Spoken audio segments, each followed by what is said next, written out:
Hey guys, I'm RiggyRob, and welcome back to Elden Ring Shadow of the Erdtree. So, last time we cleared out, or did most of, Ra base. So there was Telu's Rune Forge, where we got the Ash summon for Telu, the golem. Then we went over here, and there was a red bear called Rugalea, and we got the communion incantation for that. There are more rune bears around there, and they are harder than the boss are to defeat. But you don't actually get anything for doing that, so I can take this off now. We went into the Scorpion River Catacombs, and I did go back to get some items, which you will see here. So first of all, there was Black Knight Captain Hugh as another summon Ash. The Black Knights were the primary force of Messmer's army, and Hugh was Knight Captain of the Black Knights. Second to their first Knight Commander was Hugh, a man with agile command of both Twin Blade techniques and the powers of the Crucible, and in whose spirit these ashes dwells. Though a champion of the Divine Beast hunt, he followed his father, Andreas, into rebellion against Messmer, and like his father, he too was imprisoned in an underground tomb. Messmer mourned the loss of a brother in arms. So yeah, you get a counterpart, another Black Knight. So you have like Oleg and, I forget who the other one is, Engval, that's it. Oleg and Engval. You've got Hugh and Andreas. I've upgraded him to +9, of course. I might upgrade Andreas up to +10 for all I know, because I don't know how many more summons we're going to get. I also got the Imp Head Lion, which is the new DLC one. Head covering made from the largely unaltered head of an impish golem, resembling a lion in appearance. Life force faintly clings to it. Not sure what life force means in this context, whether it actually gives me more vigor or not. But yeah, it's the lion head. And the Knight's Lightning Spear, an incantation of the ancient dragon cult, summons a lightning spear while also manifesting ancient dragon crests. On throwing the spear, the crest will launch additional spears. Charge to increase the number of crests and add a bolt of lightning to impact. An incantation that was taught only to the most accomplished knights and now a lost art in the lands between. So it takes 36 faith, and this is what the Death Knights use. They chuck their lightning spears at you. So that was Scorpion River Catacombs, which I went back to. I did also re-explore the ancient ruins of Ra. It seems like there is no way to get up onto top of here. Like, it's just a big, flat, empty space with no way to actually get on there. There's no spirit springs. Even though this looks like a gap to get up there, it's not actually possible. Like, the tree roots don't give you the right angle to jump up onto it. And I went re-exploring around here as well, because I kind of skipped over a lot of it. There was like the pests in the Scarlet Rot area, but then we got invaded by Hornsent, and we made it all the way to this site of grace here. And I have to assume that the next part of the DLC main story is kind of like in this direction, to unseal the sealing tree. But before we do that, I want to do the rest of the ancient ruins of Ra. So this area here, the furnace golem we can summon in for, so it might be something that we need to do there. So the other items I picked up, so we picked up pest thread spears, which I don't think we actually looked at last time. And this one's the hefty rot pot. So skill of pest, known as the Kindred of Rot, now wielded as an incantation. Secrete numerous sticky threads, then twist them into 2 spears launched frontwards, charged to enhance potency. The pests are abandoned servants, and it is for this reason that they found a mother in the Saint of the Bud. And then there was a couple of other things. So I went and found an Ash of War, Wall of Sparks. Scatter perfume powder in the vicinity, producing intense sparks after a brief delay.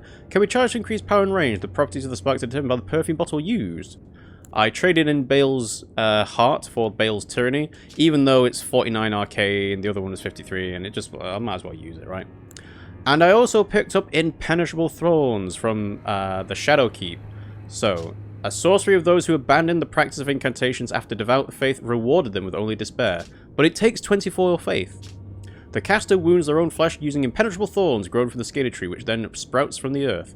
This sorcery can be used repeatedly. The image of the twisted scaly tree is an edict. Denounce their ways, do them harm, for they have abandoned us. So apparently, this sorcery was very good at killing bosses, and it has been changed massively in patch 1.13. So it is no longer as good at fighting bosses as it used to be. But it's probably still decent, you know? But I haven't tried it out yet. And you may wonder why we are here. The reason why is because I looked up what to do with Quilline and also Jolan, because I have a feeling that if I didn't, I was going to forget that they existed and just carry on with the game. And it turns out that you get 2 Irises of Grace and 2 Irises of Occultation. You give them to each of the NPCs and you get different rewards. And for my purposes, I would rather have the rewards for giving them the Iris of Grace. Queen Marika, I implore thee, bestow thy grace. Take not from me my solitary light. So yeah, you could actually take your revenge on Queen, but you can give him a fleeting blessing.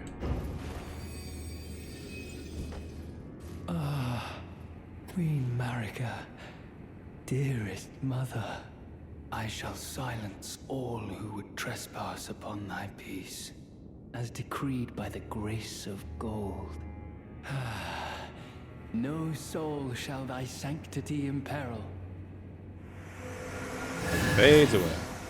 And I actually, I got health back because he actually did die. Fire Knight Queen. So, attacks immediately after being summoned. Spirits of a Knight, granted relief by the Iris of Grace, wields a spear-like greatsword that impales foes upon fire, keeping the taint of impurity away from their fair mother Marika. That grace was his salvation, though it was but a fleeting blessing, and having been saved, all that was left to him was to wage war. So yeah, if you give him the Iris of Occultation, you apparently get a fire greatsword. And I'm like, I'd rather have the Ashes. I'm more likely to use the Ashes. Whether I want to use Queen, I don't know, but anyway. So that is the first thing to do, is to give the Irises of Grace. Supposedly, it's a bit of a harder choice for Jolan, because you can get Yolan's Ashes, or you can get a dark katana, the Sword of Night, or the Katana of Night, I don't know what it is. It is essentially a magic katana, but it's the Sauron style. You know, it's all shadowy and so on. And that would be cool, but I kind of prefer having the Ashes. So that is what we are going to go for with Jolan.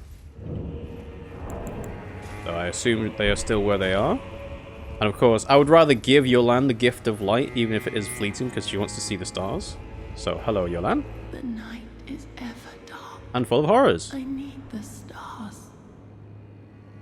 Give me light. Iris of Grace.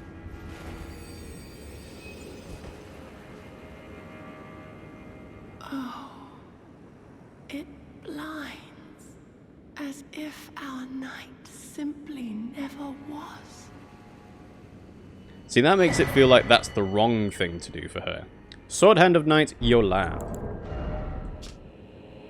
Spirits of a Sword Hand, granted light by the Iris of Grace, wields a sword of bottomless black that penetrates the enemy's guard.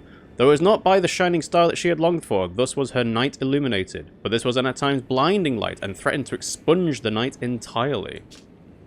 So yeah, it takes a lot less FP than Queen does. I could have sworn this is supposed to be open. I could have sworn this was open before. But I'm misremembering it with the other gravestone, I guess. The other thing to do around here is, a while back, I found a little hidey hole, and I was like, huh, this seems too, like, important of an area to just be a hidey hole. Turns out, I wasn't actually listening out for something. I believe there is an invisible scarab down here. So, what I'm going to do is I'm going to try and find and start swinging for that invisible scarab. And I have to imagine it'll just give me an Ash of War. I don't know what it is. I don't know if it'll be good. Is that a Starlight Shard Bowl? This might be a Starlight Shard Bowl. Maybe I already got it. I might have found it just wandering around. We will carry on, and I will look that up later. Because it is just a very strange hole. There's like another cliff face near one of the mausoleums.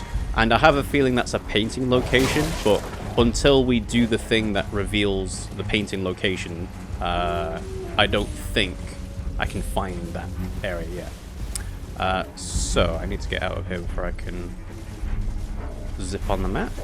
So as it stands, there are 2 furnace golems left that I know of. There is the one that is in the Ancient Ruins of Ra, which feels like it would be the last one.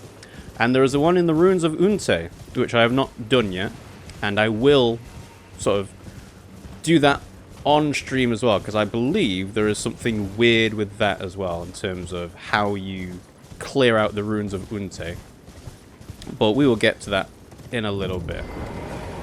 So the reason why we are here at Rabbath's Rise is I believe there is something to do with Jolan. It's probably something to do with being able to see the night sky. Essentially, the goal of this is that you have to have Jolan's ashes to do something to get another set of ashes. I don't know the exact steps to do so. I'm not entirely sure how you'd figure this out as well. It might be that they expect you to do the entirety of the Manus Meta Cathedral questline, then come to Rabbath's Rise to be able to do the thing that I'm referring to. And that's the other thing as well. There is like this little outcropping here from the hinterland, but I don't think you can actually get to it. Oh, you do need to go from the hinterland. Okay, well. Never mind then. Alright, So yeah, progressing through the hinterland site of grace, there is the shaman village, and there'll be a series of cliffs going down. So yeah, so they do actually give you a clue of where to go. It's the green place just on the outside of the hinterland. Alright, well that kind of makes sense, because you see Rabbath's Rise. The wiki describes as going to Rabbath's Rise, but it's not actually going to the tower. It is, I think this is the quickest one, Hinterland Bridge. So yeah, so there'll be somewhere. So I guess I didn't actually find this in my exploring of Shaman Village to get the Golden Braid. Because, again, Shaman Village is pretty empty. You get minor Erdtree as an incantation, and the Golden Braid is on a statue around here. In fact, I might even be able to show off what the statue is, if it's in the right kind of direction. But other than that, it is a very empty village. There is nothing there. There's no enemies. And yeah, there's another thing, is apparently Jolan is summonable for fighting the tree sentinels around here. Not that I ever found the summon sign to do that. I also don't know why I fought the 2 tree sentinels, but then was able to see a third one. Because to me, that doesn't make sense. Like, you obviously have a boss. Like, you defeat the boss and that's that, right? But having, like, a normal tree sentinel just wandering around doesn't fit with having it as a boss. So yeah, good old Shaman Village. And I believe it's that tree over there where the statue is. Yeah, this thing here. So, this is where the Golden Braid was. And as you can see, it's a statue of someone holding their arms out. Looks like a young Marika. Looks like a Miquella in some ways. But yeah, so that's where the Golden Braid was. So, in order to get to Rabbath's Rise, that's the cathedral. Aha! Yeah, you can see it now. So it's down this way. So yeah, so there's a very high likelihood that I would have gone through the rest of the DLC and just never come back to do this. So I'm glad I did look that up. It does make it kind of, well, it is very obscure.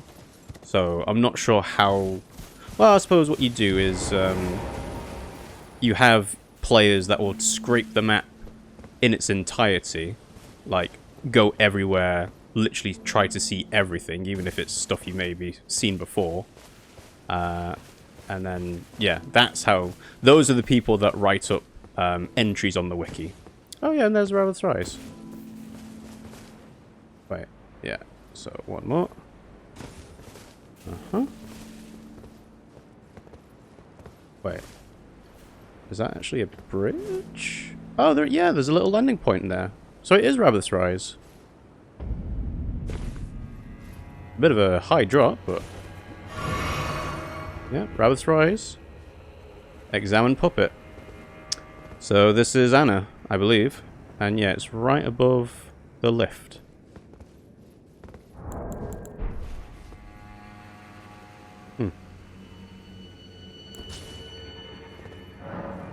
Usher Anna into Sword Hand of Knight Jolan's Spirit Ashes. So you have a body and you have a Spirit Ash.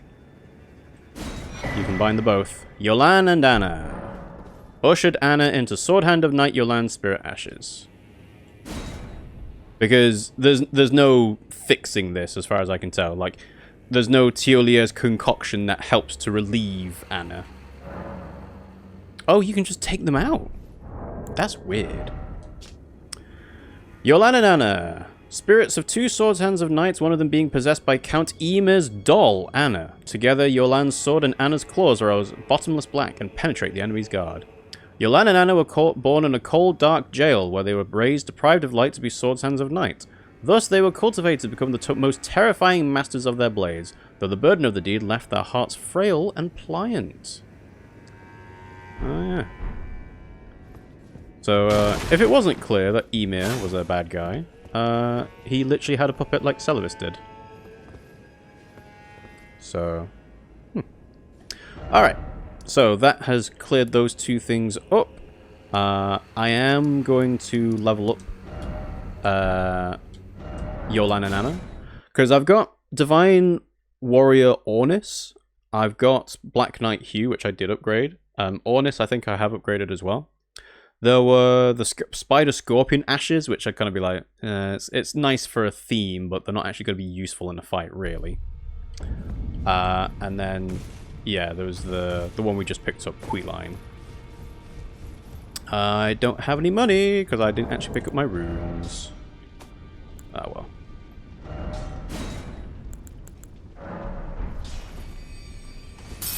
Probably not enough, but we'll see. I see. Spirit tuning! We're going to have Jolan and Anna. And if I was going to have any... oh yeah, that's really not enough. If I was going to have any spirit summons from the DLC up to +10, it's going to be these ones. Alright, let's do this one. Let's do one more.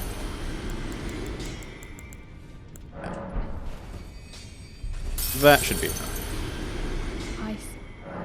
Tuning. Jolan and Anna. Wow, I've really run out. Okay, I did need the 30,000 as well.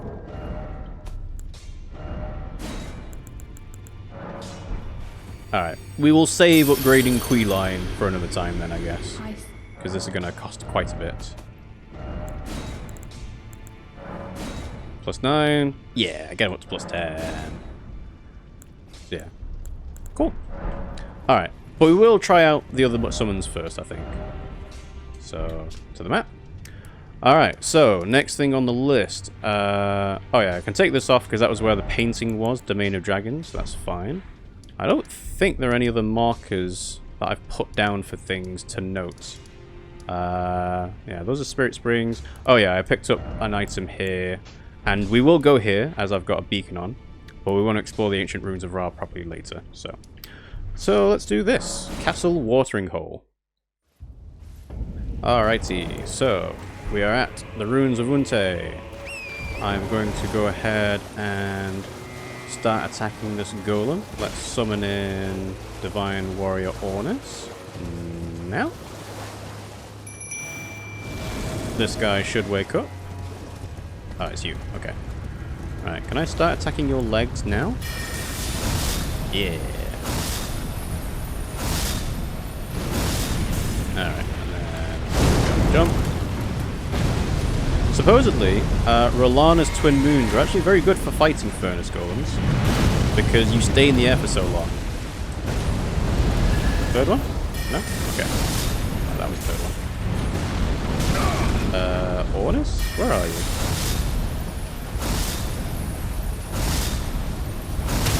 Yeah, don't want to get grabbed. I forget if the furnace golems can get frostbitten.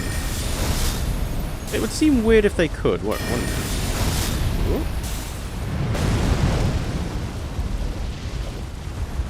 Magica. Ornis is not here.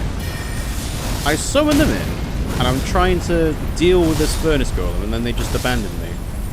Alright, well. Not good showing on your first outing, Ornis.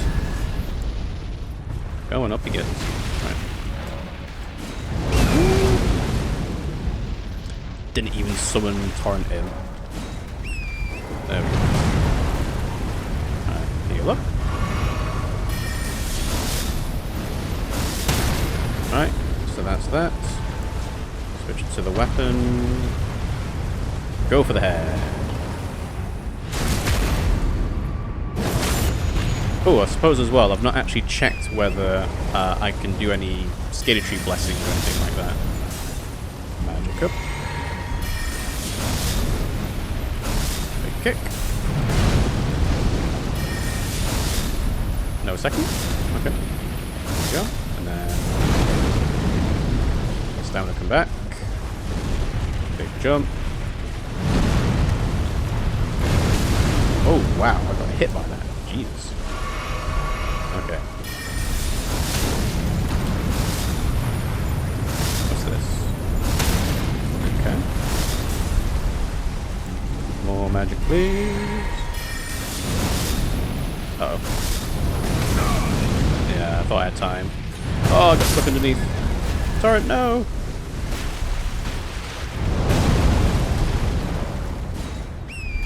I'm so glad they made that change to update which one it's starting on when you want to summon Torrent back. Ooh, don't get grabbed. Come on. Oh, wrong time to heal. Ooh. Got away with it. Is that it? Cool, alright. Awesome. So, normally wouldn't bother with killing furnace golems. Oil-soaked tear. Interesting. So the resulting concoction temporarily causes the imbiber to break out in an oily sweat, soaking nearby enemies in oil. Oil-soaked enemies are highly susceptible to fire damage. So you can trick people into exploding. So yeah, normally I wouldn't have bothered with doing that furnace golem on stream. Because, as you can imagine, it takes a while, and all you get out of it is a tear for your wondrous physics. And it's like, it's okay as a reward, but you kind of get the best ones almost straight away. But the other thing that I'm not entirely sure how you're supposed to figure this out is that this golem is alive. I don't know how you're supposed to tell that he's alive, other than the fact that, tell you what, I'll do this with flasks. Other than the fact that you can't jump on it, which would imply that it's not actually part of the environment. But yeah, it's alive. And also, not entirely sure how you're supposed to figure this out, but the way to wake it up is to throw a furnace pot into its basket. Like, getting flames from the other golem when it does its attack by putting stuff on the ground and doing it that way doesn't seem to wake it up, which is very strange, and I don't know why they did it that way. But, well, it is fine. So, I'm looking for big, hefty furnace pots, which are these ones. I can summon in again. Right, well, maybe I just went slightly out of the range of where the summon can go when fighting the first golem. So, up here.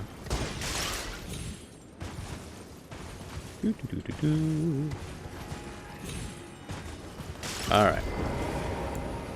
So, a hefty furnace pot. Let's try it. Why is that a thing? Why does that work? The other thing as well is that you can't actually throw more into it.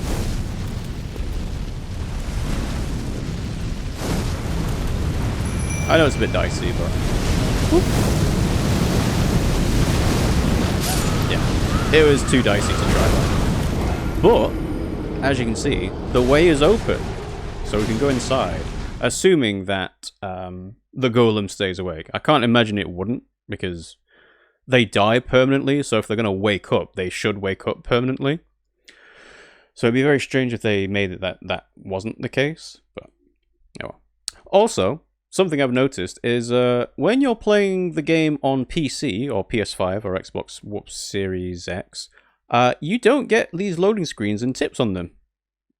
And the reason why is because they have really short loading times. So they put this feature in of here are some tips of what to do in the game. Move on to the next message by pressing X.